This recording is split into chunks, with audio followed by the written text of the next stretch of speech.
शंकराचार्य ने देव्यापराध क्षमापन स्तोत्र की रचना की। न मंत्रम नो यंत्रम तदपि च न जाने स्तुतिमहो, न चाह्वानं ध्यानम तदपि च न जाने स्तुति कथा, न जाने मुद्रास्ते तदपि च न जाने विलपनम, परम जाने मातः वदनुसरणम क्लेशहरणम। अर्थात वे कहते हैं कि हे माते, न मैं मंत्र जानता हूँ न यंत्र जानता हूँ, तदपि च न जाने स्तुतिमहो, मुझे स्तुति का भी ज्ञान नहीं है। न चाह्वानम ध्यानम तदपि च न जाने स्तुति कथा, न आवाहन का पता है न ध्यान का, और न मुझे स्तुति की कथा मालूम है, आपके स्तोत्र और कथा की भी जानकारी नहीं। न जाने मुद्रास्ते तदपि च न जाने विलपनम, न तो मैं आपकी मुद्राएं जानता हूँ माता, और न मुझे व्याकुल होकर विलाप करना ही आता है। लेकिन एक बात जानता हूँ, क्या? परम जाने मातः वद अनुसरणम क्लेशहरणम, कि आपका अनुसरण करना, आपके पीछे चलना वह समस्त जो है क्लेशों का हरण करने वाला है। विधेराया ज्ञानेन द्रविण विरहेणालसतया, विधेया शक्त्यत्वा तव चरणयोर्याच्युतिरभूत्, तदेतच्छङ्क्तव्यं जननि सकलोद्धारिणी शिवे, कुपुत्रो जायेत क्वचिदपि कुमाता न भवति। हे माता, मैं पूजा की विधि नहीं जानता, मेरे पास धन का अभाव है, मैं स्वभाव से भी आलसी, और मुझसे ठीक तरीके से पूजा का संपादन भी नहीं हो पाता है। इन सभी कारणों से भी तुम्हारी चरणों की सेवा में मुझसे जो त्रुटि हो गई हो उसे क्षमा करना। क्यों? क्योंकि वे कहते हैं कि कुपुत्रो जाए तो क्वचिदपि कुमाता न भवति, क्योंकि कुपुत्र तो हो सकता है संसार में, लेकिन कभी माता कुमाता नहीं होती। आगे, पृथिव्यां पुत्रास्ते जननी बहवः सन्ति सरला, परम तेषां मध्ये विरलतरलोऽहं तव सुतः, मदीयोऽयं त्यागः समुचितमिदं नो तव शिवे, कुपुत्रो जायेत क्वचिदपि कुमाता न भवति। कहते हैं कि हे माता, इस पृथ्वी पर तो तुम्हारे सीधे साधे पुत्र तो बहुत से हैं, लेकिन उसमें भी मैं अत्यंत चपल तुम्हारा बालक हूं। मेरे जैसा चंचल कोई विरला ही होगा माते।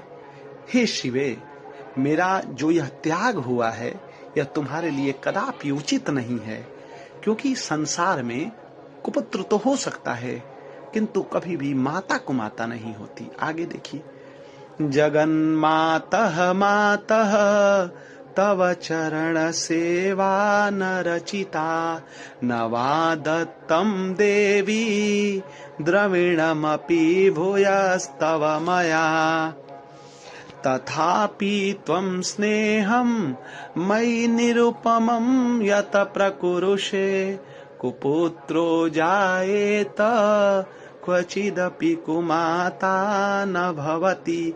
माता, मैंने कभी तुम्हारे चरणों की सेवा नहीं की, न तो कभी धन समर्पित किया, अधिक धन समर्पित किया, फिर भी तुम मेरे जैसे अधम पर जो इतना अनुपम स्नेह रखती हो, इसका एक ही कारण है माता, वह यह कि कुपुत्रो जायेत क्वचिदपि कुमाता न भवति। परित्यक्ता देवा विविध विध सेवा कुलतया, मया पंचाशीते रधिकमपनिते तु वयसि, इदानीं चिन्मातः तव यदि कृपा नापि भविता, निरालम्बो लम्बो दरजननीं कम्यामि शरणम्। हे गणेश जी को जन्म देने वाली माता पार्वती, मुझे नाना प्रकार की सेवाओं में व्यग्र रहना पड़ता था, इसलिए 85 वर्ष से अधिक अवस्था बीत जाने पर मैंने देवताओं को छोड़ दिया है। अब उनकी सेवा पूजा मुझसे नहीं हो पाती, अतएव उनसे कुछ भी अब सहायता मुझे नहीं मिलने वाली है। इसलिए इस समय यदि तुम्हारी कृपा नहीं होगी तो मैं अवलंब रहित होकर किसकी शरण में जाऊंगा मां? आगे वे लिखते हैं, स्वपाको जलपाको भवति मधुपाकोपम गिरा निरातंको रंको विहरति चीरम कोटिकनकहि तवापर्णे कर्णे विशति मनुवर्णे फलमिदं जनः को जानीते जननी जपनियम जपविधो। माता पढ़ना, तुम्हारे मंत्र का एक अक्षर भी कान में पड़ जाए तो उसका फल यह होता है कि जो मूर्ख चांडाल भी मधुपाक के समान मधुर वाणी का उच्चारण करने वाला हो जाता है, वह उत्तम वक्ता हो जाता है। माँ, दीन मनुष्य भी करोड़ों स्वर्ण मुद्राओं से संपन्न होकर चीरकाल तक निर्भय विहार करता रहता है। माता, जब मंत्र के एक अक्षर के श्रवण का ऐसा फल है तो जो लोग विधि पूर्वक जप में लगे रहते हैं उनके जप से प्राप्त होने वाला उत्तम फल कैसा होता होगा, इसको कौन मनुष्य जान सकता है।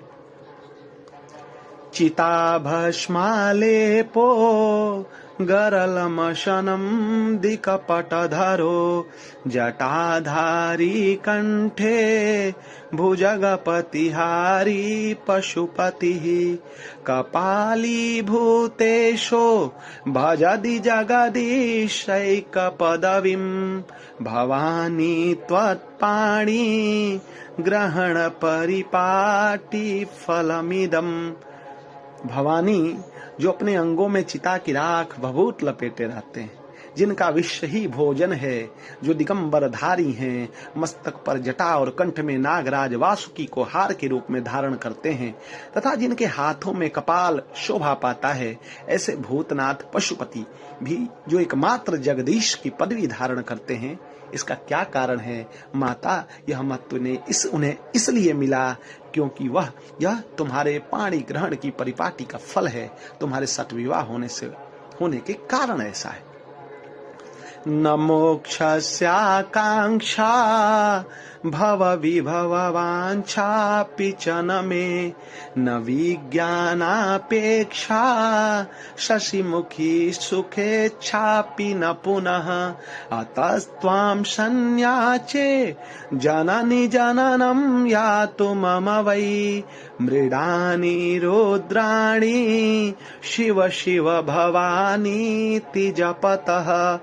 वे कहते हैं कि माता, मुझे मोक्ष की आकांक्षा नहीं है, संसार के वैभव की अभिलाषा नहीं है, न विज्ञानापेक्षा शशिमुखी। हे शशिमुखी, मुझे विज्ञान की भी जो है अपेक्षा नहीं है, न सुख की आकांक्षा है। तुमसे मेरी बस एक ही याचना है कि मेरा जन्म मृडानी रुद्राणी शिव शिव भवानी इन नामों का जप करते हुए बीते। श्यामे, आगे लिखते हैं, नाराधितासि विधिना विविधोपचारै किमृक्चिन्तन्न परैर्न कृतं वचोभिः श्यामे त्वमेव यदि किंचन मयि अनाथे धत्से कृपामुचितमं परमं तवैव। माता श्यामा, नाना प्रकार की पूजन सामग्रियों से कभी मैंने विधि पूर्वक तुम्हारी आराधना नहीं की। सदा कठोर भाव का चिंतन करने वाली मेरी वाणी ने कौन सा अपराध नहीं किया है। फिर भी तुम स्वयं ही प्रयत्न करके मुझ अनाथ पर जो कृपा दृष्टि रखती हो माँ, यह तुम्हारे ही योग्य है, क्योंकि तुम्हारी जैसी दयामयी माता ही मेरे जैसे कुपुत्रों को भी आश्रय दे सकती है। दत्से कृपामुचितमं परमं तवैव। आपत्सुमग्नः स्मरणं त्वदीयं करोमि दुर्गे करुणार्णवेशि नैतच्छटत्वं मम भावयेथा क्षुधा तृषार्ता जननीं स्मरन्ति। हे करुणा सिंधु महेश्वरी, मैं विपत्तियों में फंसकर आज जो तुम्हारा स्मरण करता हूँ, माता जगदम्बे, इसे मेरी सठता न मान लेना, क्योंकि भूख प्यास से पीड़ित बालक माता का ही तो स्मरण करता है।